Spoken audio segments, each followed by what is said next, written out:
My name is Nikolai Sr. and I was born in about 15 miles out of Nikolai. My dad's name Mitka, but his real name was Michael Alexia, and my mom is Anna Pitka, and she's from the Pitka family from the Salmon River area south of Nikolai. My dad doesn't read or write. He's a really traditional guy, and he made his living off the land. My mom grew up in a roadhouse, so she taught herself how to read and write without going to school. I was born in a wall tent on the trap line. Those days, my parents, as soon as the trapping season opened, they go out and go trapping. That's the way they make a living.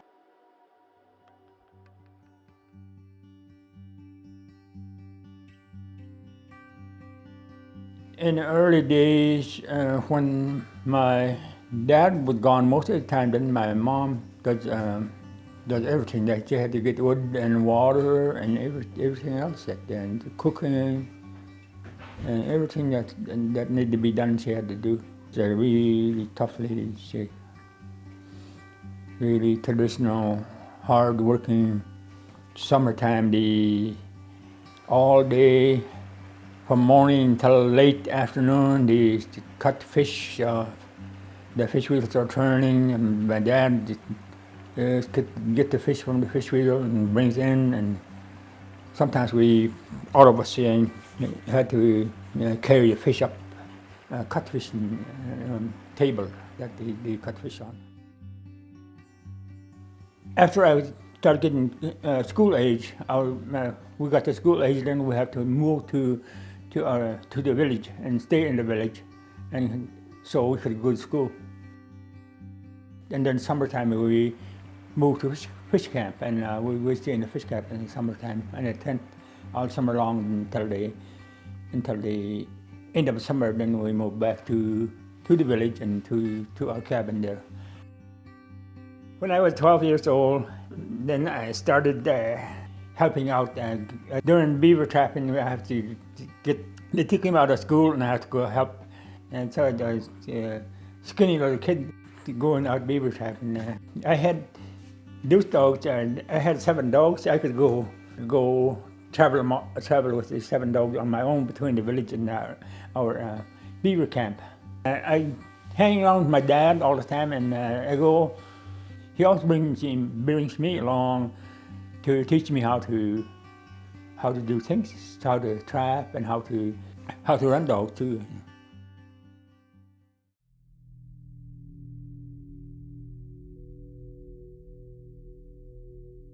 I was pretty young that time, and back in 1948, the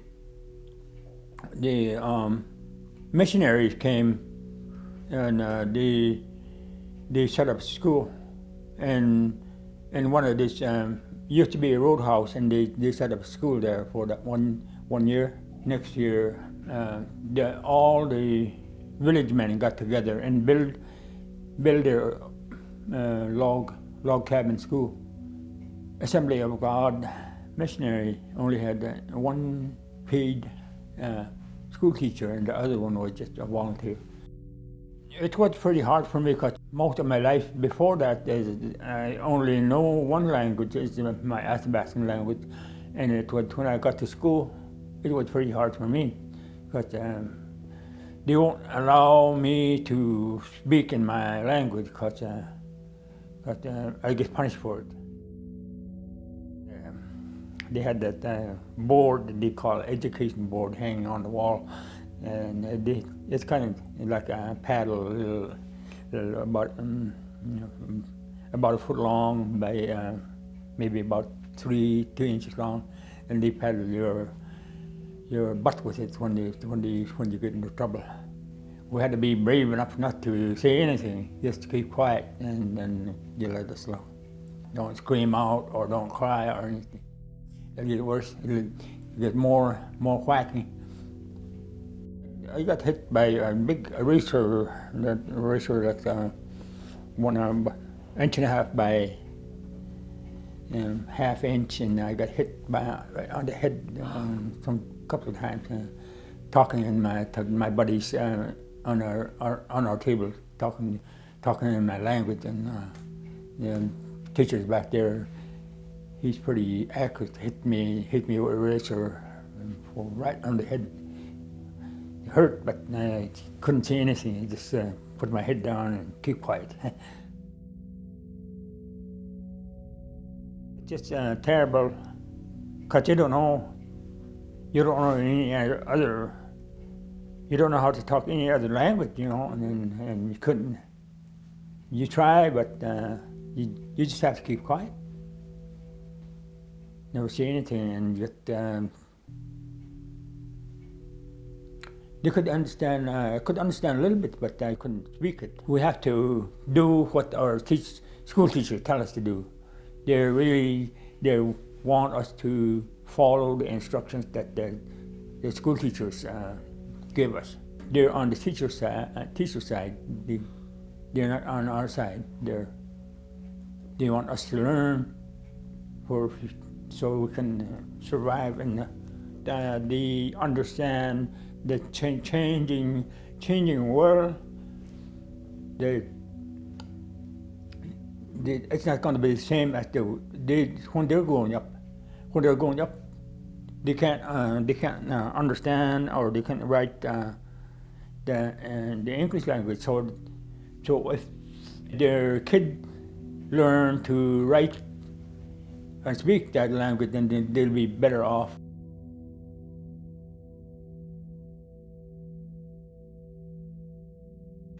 I went to basic training, and I went to the military, and down there, during basic training, we could get 25 cents pitcher of beer, and we started drinking when I was about 20 years old. In 1993, I decided I want to quit. I was down there at Seward that time, and I was out drinking all night and really feeling bad about the money I spent, and I just decided then that I'm going to quit that day, and I never went back.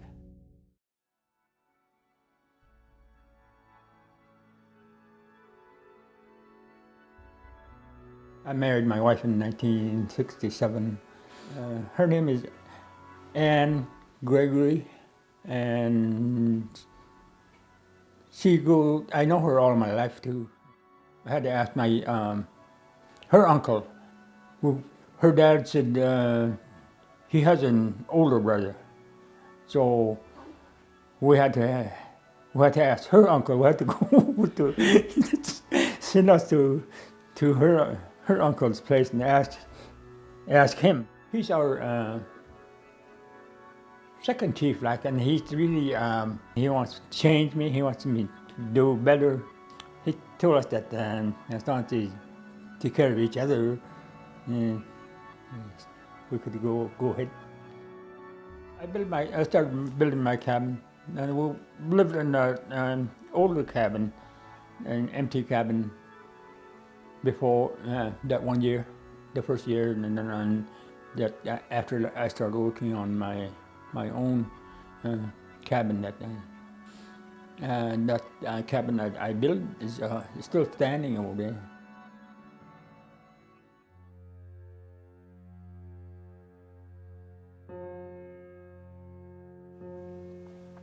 We had 3 of our own and 1 adopted, and one deceased. Our oldest son committed suicide back in 1994.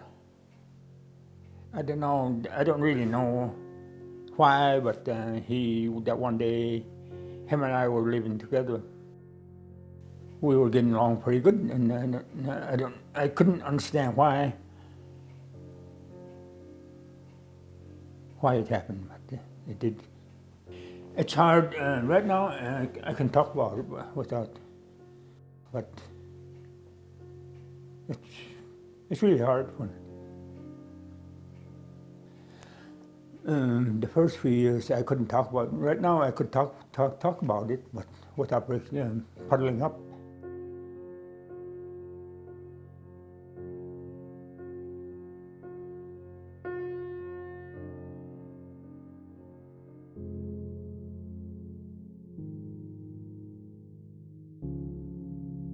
They had a White Alice station in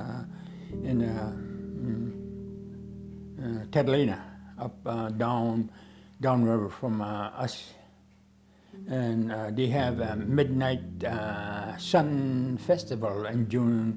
They pick us up from the river and take us to the White Alice station up there. When that time of year it cools off, and on the river there's a fog right on the river, maybe about 4 feet fog, just fog like this. So we're going along, we're going pretty good, and we hit this, you hit that snag that you couldn't see, and we had so much power behind the boat, it split the whole boat. The front of it just split all the way, halfway back in the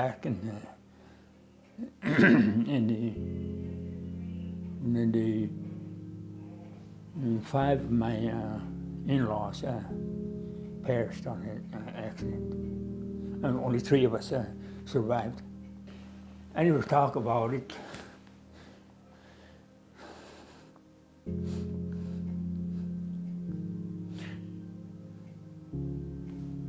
This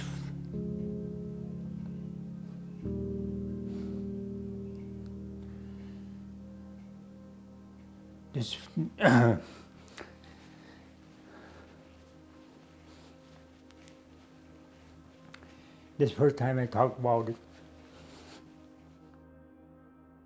I was in the boat with them. I was in the front of the boat, and that log went right by next to me, right there. And the log was right there, so I went up there and hang onto that boat, that log, and I could hear my relatives, my in-laws, hollering down there, but I couldn't. There's nothing I could do about it. You know, I was in water up to here, and I was hanging onto that log here. I never, it's in my mind, but I try to block it off, try to not to talk about it, yeah. Try to live with it, and I had to be brave for my wife.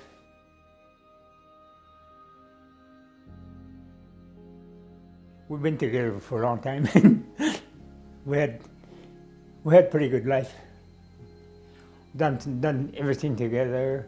Everything we had to do, we did together.